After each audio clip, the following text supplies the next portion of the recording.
મને એક પંક્તિ સ્વામી વિવેકાનંદજીની યાદ આવે. એણે એક જગ્યાએ એમ લખ્યું કે હું યુવાનને મંદિરમાં જતો જોઉં તો હું બહુ દુઃખી થાઉં છું.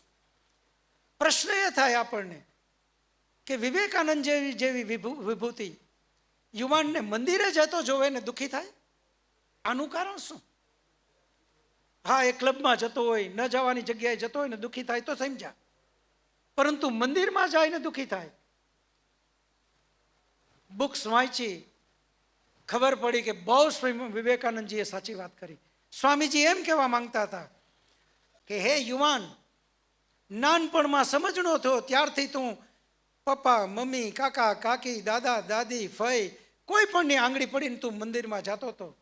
ત્યાં જઈને દીવો કર્યો, અગરબત્તી કરી, પગે લાગ્યો, એના નામની જાપ જપ્યો અને નીકળી ગયો. આજે તું યુવાન થઈ ગયો ત્યારે પણ બસ આ જ દશા, માત્ર દીવો અગરબત્તી નામનો જાપ જપવો, બસ આટલું જ, આનાથી વિશેષ કાંઈ નહીં. હે યુવાન, તું તો એટલો બધો આધ્યાત્મમાં આગળ વધી જવો જોઈએ.